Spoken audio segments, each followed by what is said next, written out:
Welcome to the wisdom of time, where ancient wisdom meets modern truth. Bottle sat on my nightstand for 3 years, small, white, innocent. My doctor said it would save my life.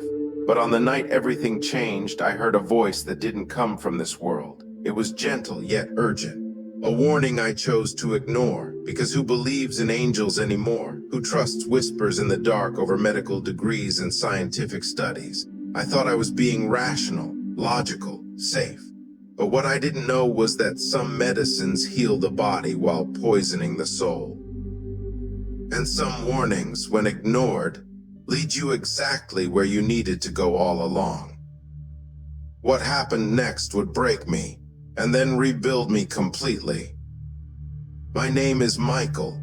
3 years ago, I was diagnosed with a condition that turned my world gray. Not life-threatening, the doctors assured me, but life-altering. Chronic pain that never quite left. Anxiety wrapped around my thoughts like thorns. Sleep that never came easily. The prescription was supposed to be temporary. 6 months, they said, just until you stabilize, but 6 months became a year became 2, and by year 3 I couldn't remember who I was without it. I still went to church, still prayed before meals, still called myself a man of faith, but something had shifted inside me. The medicine worked in a way. The pain dulled, the anxiety retreated into the background, but so did everything else. Joy felt muted. Gratitude felt mechanical. Even my prayers felt like I was speaking through a thick fog. My wife noticed first. "You're here, but you're not here," she said one morning, tears in her eyes. I dismissed it, blamed stress, blamed work, blamed everything except the one thing I had come to depend on. Then came the dream. It was a Tuesday night. I had taken my evening dose, as I always did, and fallen into that heavy, dreamless sleep the medicine always brought. But this time, the darkness wasn't empty. I found myself standing in a room filled with soft, golden light.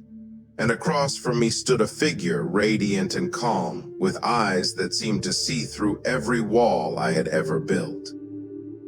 The figure didn't speak at first, just looked at me with a mixture of compassion and concern. And then, in a voice that felt like it came from inside my own chest, the words arrived. "You are choosing numbness over healing, comfort over truth. That bottle is stealing what you were meant to become." I woke up gasping, heart pounding, sheets soaked with sweat. It was 3:17 a.m. The room was dark except for the digital clock and the faint glow of the streetlight outside. And there on my nightstand, the bottle sat exactly where I had left it. For the first time in 3 years, I felt afraid of it. But morning came, and with it doubt. Dreams are just dreams, I told myself. Stress, overactive imagination. Maybe I ate too late.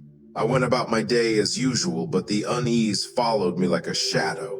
At work, I found myself staring at nothing. At lunch, I couldn't taste my food. And when evening came, I stood in my bathroom, bottle in hand, paralyzed. I took the pill, of course I did, because what was the alternative? Pain, sleepless nights, going backward after coming so far. But the next night the dream returned. Same room, same light, same figure. This time the voice was firmer. "You asked me for healing and I gave you a test. You asked for strength and I showed you dependence. How long will you choose the easier suffering?"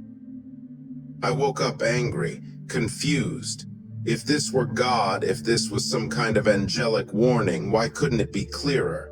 Why riddles? Why fear?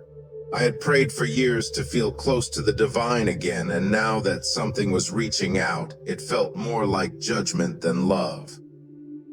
I called my pastor, told him everything, feeling foolish even as the words left my mouth. He listened quietly, then said something I didn't expect. Michael, sometimes God doesn't remove the crutch. He waits for us to lay it down ourselves, not because he's cruel, but because he knows what we're capable of carrying. I wanted to believe that, but belief and action are two very different things. Weeks passed. The dreams came every few nights now, each one more vivid than the last. In one, I saw myself standing at a crossroads. One path was smooth, paved, and well lit. The other was rocky, steep, barely visible. The angelic figure stood on the rocky path, waiting. And I knew with a certainty that made my chest ache which path I was currently on. My wife found me crying one night, sitting on the bathroom floor, the bottle unopened in my hand. "I don't know how to stop," I whispered. "I don't know who I am without it." She knelt beside me, took my face in her hands, and said the words that would change everything. "Then maybe it's time to find out." The next morning, I made an appointment with my doctor. I told him about the fog, the numbness, the loss of myself. I asked if there was another way. He was honest. Getting off this medication wouldn't be easy. There would be withdrawal, discomfort, old symptoms returning. But yes, there was another way. It would require discipline, therapy, lifestyle changes, spiritual practice, support. It would require me to be brave. That night, I didn't take the pill. For the first time in 3 years, I chose the harder path. And the angel came to me one final time, not in a dream, but in a feeling that washed over me as I lay awake in the dark. A feeling that whispered, "Now we begin." The first week was hell. Not the dramatic, sudden hell you see in movies, but a slow, grinding hell that tested every ounce of faith I thought I had.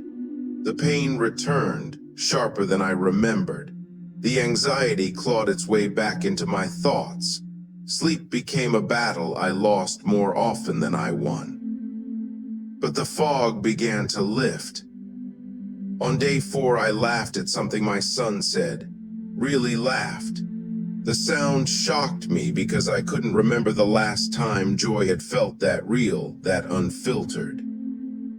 On day 7, I sat in church and felt tears run down my face during worship. Not sad tears, not even happy tears, just tears of someone finally feeling something true again. On day 10, the withdrawal peaked. I was shaking, nauseous, convinced I had made a terrible mistake. My wife held me while I wept, and I confessed everything.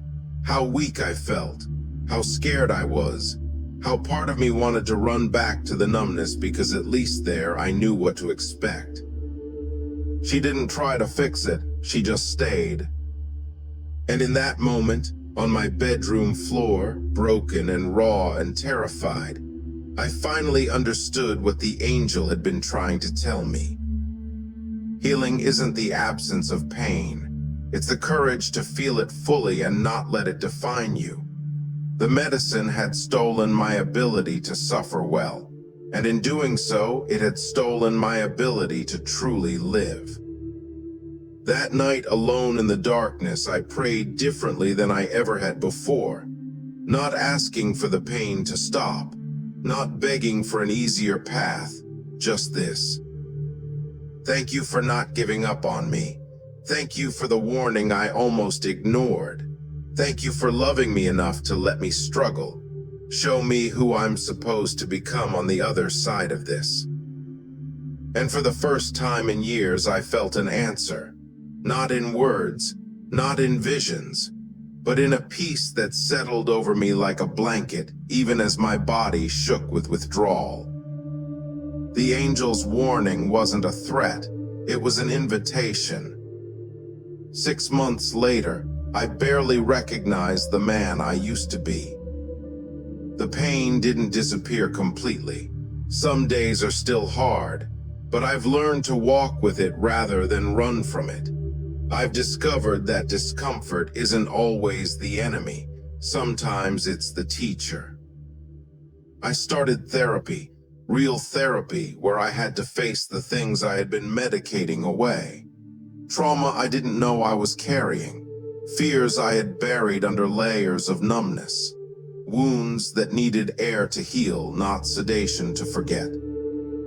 I changed my diet, started moving my body, built routines around sleep and prayer and connection. Not because these things magically fixed everything, but because they taught me something the medicine never could. Discipline is a form of love. Taking care of yourself, even when it's hard, is a sacred act. My relationship with God transformed. I used to pray for comfort. Now I pray for strength.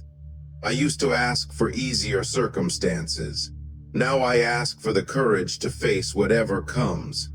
And I've discovered that the divine speaks most clearly not in the absence of struggle, but right in the middle of it. My wife says I'm finally home, not just physically present, but truly here, alive in my own life. And my children see a father who feels things deeply, who isn't afraid to cry or struggle or admit when he doesn't have all the answers. That bottle still exists somewhere in a landfill now, and with it went the version of me who believed safety was more important than truth, who thought comfort was the same as peace, who was so afraid of pain that he was willing to sleep through his own life. The angel's warning saved me, not from the medicine itself, but from the lie that I couldn't survive without it. If you're watching this and something in your life is numbing you, ask yourself, what am I avoiding? What version of myself am I too afraid to meet? What is comfort costing me? Sometimes the hardest path is the only one that leads home. Sometimes the warning you're ignoring is the invitation you've been praying for. If this story moved you, like, share, comment, and subscribe to the Wisdom of Time. Your transformation might be one decision away.